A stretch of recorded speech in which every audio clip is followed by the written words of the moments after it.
Good evening, welcome back to my channel. আশা করি তোমরা সবাই ভালো আছো, আমিও ভালো আছি।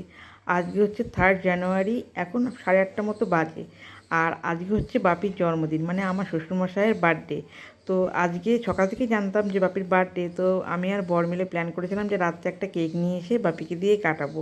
কিন্তু বাপির শরীর খুব খারাপ, কোনো রকম ভালো রান্না করতেই পারিনি, যেহেতু বাপি খেলেই বাপির শরীর খুবই খারাপ হবে।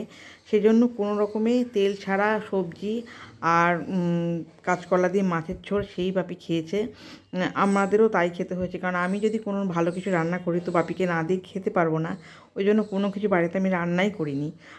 বার্থডে উপলক্ষে দেখো সবার বার্থডেতে ভালো ভালো রান্না হয়েছে, কিন্তু বাপির বার্থডেতে করতে পারলাম না, খুব কষ্ট হচ্ছিলো। কিন্তু কারুর শরীর যদি ভালো থাকে তার থেকে বড় কিছু আর হতে পারে না। সেজন্য আমি থাক, পরে যদি ভালো হয় তখন আমি রান্না করে খাওয়াবো। এ দেখো বাপি চলে এসেছে, আর বাপিকে এই শালটা আমি কাশ্মীর থেকে এনে দিয়েছি। তো আজকেই বাপি ফার্স্ট বাপির গায়ে দিয়ে দিলাম। আর মা যেই সোয়েটারটা পরে আছে র্যাবিট উলের, এটাও আমি কাশ্মীর থেকে মার জন্য এনেছি। মা যেহেতু শাল এখন পরতে পারে না, তো এই জন্য মাকে সোয়েটার এনে দিয়েছি। আর পুরীতে গেছিলাম তখন মার একটা চাদর নিয়েছিলাম, কিন্তু মা চাদর পরতে পারে না বলে এবার সোয়েটার নিয়েছি।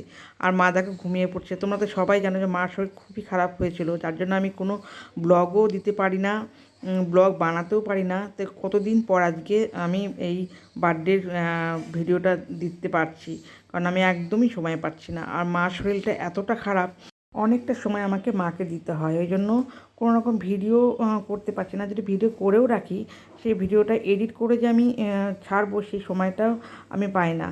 তো এই জন্য কিছুদিন বন্ধ আছে, দেখি যদি মা একটু ভালো হয়ে যায় তারপরে আমি রেগুলার ভিডিও দেওয়ার চেষ্টা করব।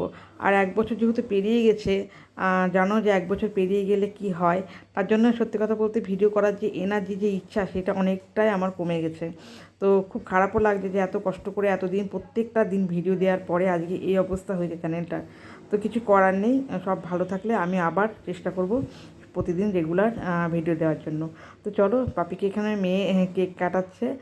মেয়ে পিকনিকে গেছিলো, পিকনিক থেকে এসে তার বাপির সাথে দাঁড়িয়ে কেক কাটাচ্ছে। আর আমরা সবাই এখন কেকটা খেয়ে গল্প করব। তার বাপি এক্ষুনি মাকে খাওয়াবো, কারণ 9টা বেজে যাবে, মাকে একদম 9টার সময় খাওয়াতে হয়।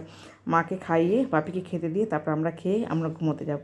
তো চলো, আজকের ব্লগটা আমি এখানেই শেষ করছি। ছোট্ট একটা ব্লগ দিলাম, তোমাদের যদি ভালো লাগে তো অবশ্যই আমার চ্যানেলটাকে সাবস্ক্রাইব করবো। তোমরা সবাই ভালো থেকো, সুস্থ থেকো। তো চলো, tata, bye bye, good night.